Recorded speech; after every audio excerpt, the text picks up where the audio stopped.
മുൻ ആരോഗ്യമന്ത്രി വീണ ജോർജും കെ മുരളീധരനും തമ്മിൽ വാക്പോര് തുടരുന്നു. എന്താണോ കാര്യം? What is the reason? ആരോഗ്യവകുപ്പിൽ നിന്ന് ആകെ നേരിടുന്ന ഒരു പ്രശ്നം എന്ന് പറയുന്നത് കഴിഞ്ഞ 10 വർഷക്കാലത്തെ റീൽസും അവസാനത്തെ 5 വർഷത്തെ വീണ വീട്ടലുമായിരുന്നു സാർ.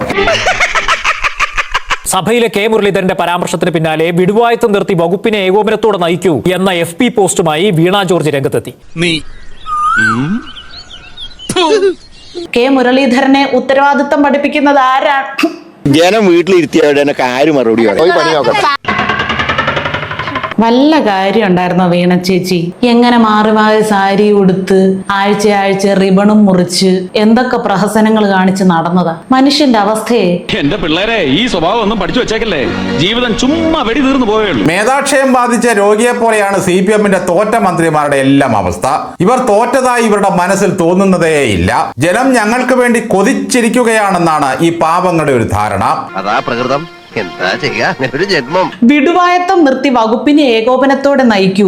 30 ദിവസത്തിനുള്ളിൽ സംസ്ഥാനത്ത് പനി ബാധിച്ചു മരിച്ചത് 87 പേരാണ്. കൃത്യമായിട്ട് സ്ഥാനം പോയപ്പോൾ ഇരുന്ന് കണക്കെടുപ്പൊക്കെ നടത്തുന്നുണ്ട്. ഉത്തരവാദിത്തത്തെ കുറിച്ച് പറയാനുള്ള ഇവരുടെ എല്ലാ റൈറ്റ്സും നമുക്കറിയാം. അങ്ങനത്തെ തോന്നിയതാണ് പന്നിയിടയിലിരിക്കുന്നത്. വിടുവായത്തം പറയുകയാണ് മുരളീധരൻ എന്ന് പറഞ്ഞത് ഞങ്ങൾക്ക് മനസ്സിലാകുന്നില്ല. എത്ര കറക്റ്റ് ആയിട്ടുള്ള ഒരു പോയിന്റ് നിലവിലെ ആരോഗ്യവകുപ്പ് മന്ത്രി പറഞ്ഞത്. കഴിഞ്ഞ 5 വർഷം കൊണ്ട് വീണ വീട്ടലും നിയമസഭയിൽ ചെന്ന് നിന്ന് നിരന്തരം കപ്പിത്താന് വാഴ്ത്തുപാട്ടും പാടുകയല്ലാതെ ചുമ്മാതെ കെട്ടിപ്പൊക്കിയ ഒഴിഞ്ഞ കുറെ കെട്ടിടങ്ങളില് റിബണും വലിച്ചു കെട്ടി അത് മുറിക്കുകയല്ലാതെ എന്താ ചെയ്തത്? ഉളുപ്പുണ്ടടാ ചക്കണക്ക്. വെറുതെ മിണ്ടാതിരുന്നാ പോരെ? കുറെ നാള് കടന്ന് മിണ്ടിയതല്ലേ? മിണ്ടല് മാത്രമല്ലേ ഉള്ളായിരുന്നു, പ്രവർത്തികളൊന്നും ഇല്ലായിരുന്നല്ലോ. അതുകൊണ്ടല്ലേ ഇപ്പൊ വീട്ടിലിരുത്തിയത്. ഇടതുപക്ഷം ഹൃദയകക്ഷമാണെന്ന് മനുഷ്യരെ ഓർമ്മിപ്പിക്കാൻ നിരന്തരം ഇങ്ങനെ പാടിക്കൊണ്ടേയിരിക്കും ഞങ്ങൾ. എരണം കെട്ടവൻ നാട് ഭരിച്ചാൽ നാട് മുടിയും. നിപ്പ പോലെ ഇതുവരെ കേൾക്കാത്ത രോഗങ്ങൾ കേരളത്തിൽ ബാധിക്കുന്നു. വവ്വാലാണത്രേ അത് പരത്തുന്നത്. കെ കരുണാകരനും AK ആന്റണിയും ഉമ്മൻചാണ്ടിയും ഭരിച്ചപ്പോൾ നാട്ടിൽ വവ്വാൽ ഉണ്ടായിരുന്നില്ലേ? ഇപ്പോൾ വവ്വാൽ രോഗം പരത്താൻ കാരണം ഭരിക്കുന്നവർ ശരിയല്ലാത്തത് കൊണ്ടാണ്. പക്ഷെ ഞങ്ങൾ ഈ കാഴ്ചപ്പാടുള്ളവരല്ല സാർ. എന്റെ അമ്മയ്ക്ക് എന്തൊരു പെർഫോമൻസ്. വീണ ജോർജ് ആയിരുന്നെങ്കിൽ പ്രാണിതീനി വവ്വാലിന്റെയും പഴന്തീനി വവ്വാലിന്റെയും പല്ലടിച്ച് താഴെയിടുമെന്ന മട്ടിലാണ് കമ്മികളുടെ ഉദ്ഘോഷണം. വ്യക്തിപരമായി മന്ത്രിയെയോ മുഖ്യമന്ത്രിയെയോ ഈ വിഷയത്തിൽ അധിക്ഷേപിക്കാൻ ഞങ്ങളില്ല. അത് ഇടതുപക്ഷത്തിന്റെ രാഷ്ട്രീയ സംസ്കാരമല്ല. എന്റെ അടുത്ത് വേലിറക്കല്ലേ, നിന്നെ എനിക്ക് അറിഞ്ഞൂടെ? എന്താ നിന്റെ ഉദ്ദേശം? ഇവിടെ ഏതെങ്കിലും തരത്തിലുള്ള പകർച്ചവ്യാധി വരുന്നത് ഏതെങ്കിലും ഭരണാധികാരി ഭരിക്കുന്നത് കൊണ്ടാണെന്ന് കരുതുന്നവരല്ല സാർ. ഇപ്പോഴത്തെ ആരോഗ്യമന്ത്രിയുടെ കാഴ്ചപ്പാടല്ല ഞങ്ങളുടെ കാഴ്ചപ്പാട്. ഓ, അത് ഭയങ്കരം തന്നെ. തോറ്റു തുന്നം പാടിയ 13 മന്ത്രിമാരും ഇപ്പോഴും പറഞ്ഞുകൊണ്ടിരിക്കുന്നത് ഞങ്ങളല്ലാതെ നിങ്ങൾക്ക് മറ്റാരുണ്ട് എന്നാണ്. അങ്ങനെ പറഞ്ഞു കൊടുക്കണ രമണ. സാർ, പകർച്ചവ്യാധികൾ കേരളത്തിൽ പടരുന്നതിന്റെ കാരണം അത് ആര് ഭരിക്കുന്നു എന്നുള്ളത് നോക്കിയല്ല, എന്നാൽ അവ തടയുന്നതിൽ സർക്കാരിന്റെ കാഴ്ചപ്പാട് എന്ത് എന്നുള്ളതാണ് സാർ പ്രധാന പ്രശ്നം. അസൂയാണ് പോലും. ആർക്കായാലുണ്ടാവും അസൂയ. സാർ, ഒരു സർക്കാരിനെ വിലയിരുത്താൻ ഒരു 35 ദിവസം മതിയാകില്ല എന്നുള്ളതൊരു വസ്തുതയാണ്. പക്ഷെ ഒരു സർക്കാർ ഏത് ദിശയിലേക്കാണ് സഞ്ചരിക്കുന്നതെന്ന് തിരിച്ചറിയാൻ 35 ദിവസം ധാരാളമാണ് സാർ. ഭരണം പോയതിന്റെ മനപ്രയാസത്താൽ ചില്ലറ വിങ്ങലല്ല സഖാക്കളുടെ ഉള്ളിലുള്ളത്.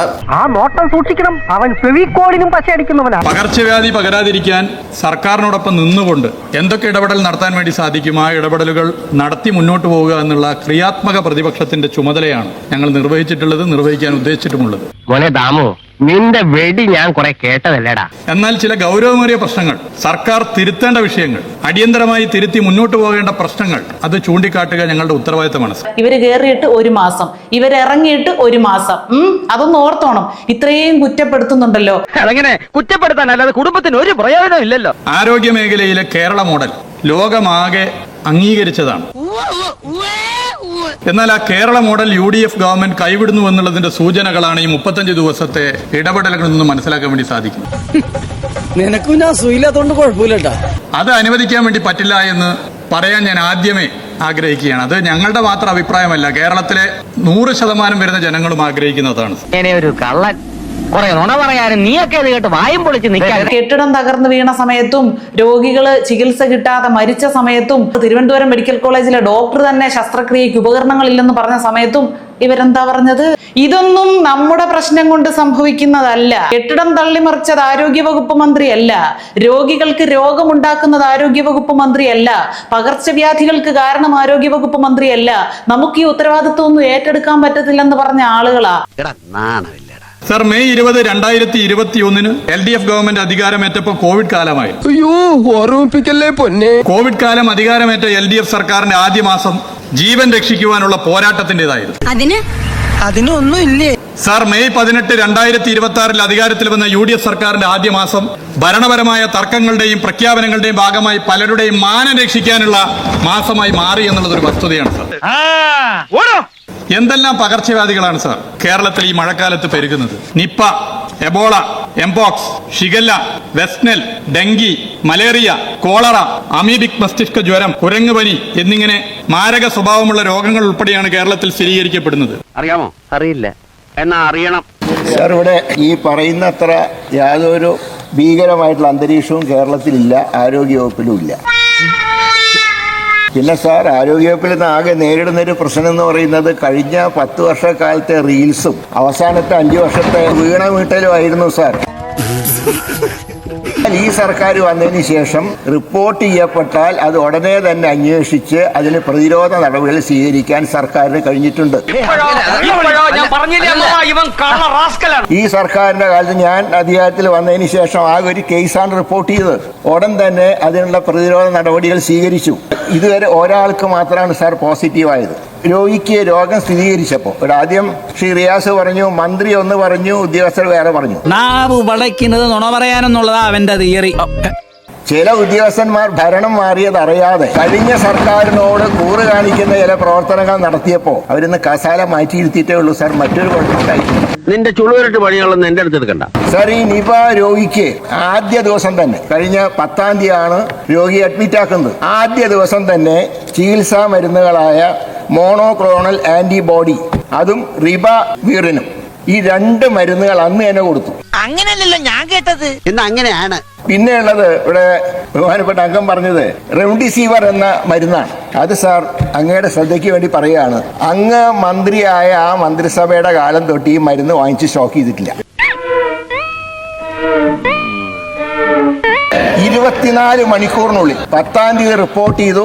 24 മണിക്കൂറിനുള്ളിൽ ബഹറിൽ നിന്ന് ഡൽഹി വഴി ആ മരുന്ന് കണ്ണൂരിലെത്തിച്ച് അന്ന് രാത്രി തന്നെ രോഗിക്ക് ആദ്യ ഡോസ് കൊടുത്തു. വീണ ജോർജ് ആയിരുന്നെങ്കിൽ പ്രാണിതീനി വവ്വാലിന്റെയും പഴന്തീനി വവ്വാലിന്റെയും പല്ലടിച്ച് താഴെയിടുമെന്ന മട്ടിലാണ് കമ്മികളുടെ ഉദ്ഘോഷണം. ബഹുമാനപ്പെട്ട പ്രമേയ അവതാരം പറഞ്ഞു, ഒരു സത്യതയും പറഞ്ഞു, നേരത്തെ തന്നെ പ്രതിരോധ പ്രവർത്തനങ്ങൾ നടത്തിയിരുന്നെങ്കിൽ ഇത് ഒഴിവാക്കാമായിരുന്നു.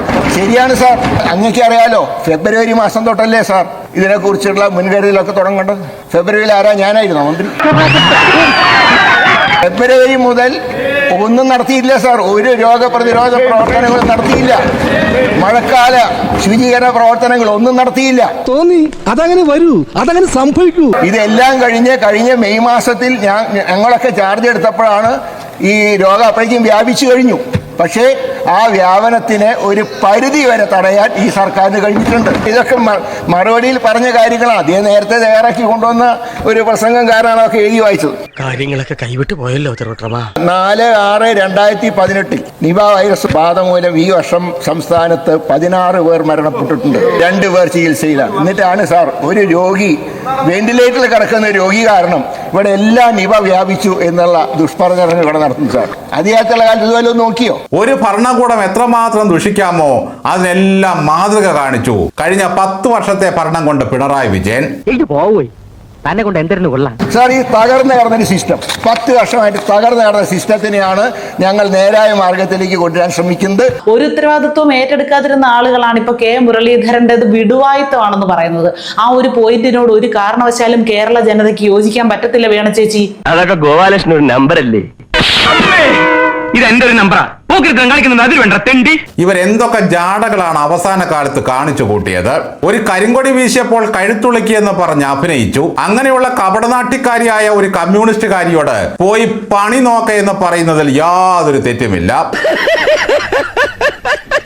ഈ കപ്പൽ ആടി ഉലയില്ല സാർ, ഇതിനൊരു കപ്പിത്താനുണ്ട് എന്ന ഒരൊറ്റ നിയമസഭയിലെ പ്രസംഗം മാതിരി നിങ്ങളൊരു ഹാസ്യ കഥാപാത്രമായി കഴിഞ്ഞു. ഈ കപ്പൽ ആടി ഉലയുകയില്ല സാർ.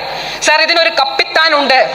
നവകേരളത്തിന്റെ തീരത്തേക്ക് ഈ കപ്പൽ അടുത്തുകൊണ്ടിരിക്കുകയാണ് സാർ. ഈ കപ്പൽ ആടി ഉലയുകയില്ല. തൽക്കാലം ജനമത തള്ളി കരയ്ക്ക് കയറ്റി വെച്ചിരിക്കുകയാണ്. കള്ള കഴുത്തുളുക്ക് നാടകത്തോടെ നിങ്ങൾ ബോറൻ സഹാത്തിയായി മാറി. തോറ്റു തുന്നമ്പാടിയ പാർട്ടിയെ തിരിച്ചു വീണ്ടും ഭരണത്തിലെത്തിക്കാൻ ഏഴിമലക്കാട്ടിലെ മലങ്കുറവാ എന്ന പാട്ടുപാടി വല്ല നാടോടി നൃത്തവും നാടാകെ ചെയ്തു നോക്കുക. സത്യത്തിൽ ജനാധിപത്യത്തിന്റെ സൗന്ദര്യം എന്താണെന്ന് കേരളത്തിലെ ജനങ്ങൾ മനസ്സിലാക്കിയത് ഈ തെരഞ്ഞെടുപ്പിലാണ്. വീണ തോറ്റു, ബിന്ദു തോറ്റു, ചിഞ്ചു തോറ്റു. എന്തോരു ഡപ്പാങ്കൂത്ത് ഡാൻസുകളായിരുന്നു. ഈ തോൽവികളെല്ലാം കൂടി വീണ്ടും ഇറങ്ങി തിരിച്ചിരിക്കുകയാണ് UDFന്റെ ഭരണം മെച്ചപ്പെടുത്താൻ. നിങ്ങൾ ചെയ്യേണ്ടത് ഒന്നേയുള്ളൂ, വായടയ്ക്കുക, ജനലിന്റെ കൊളുത്തുമിട്ട് വീട്ടിലിരിക്കുക. അത് ജോറായി.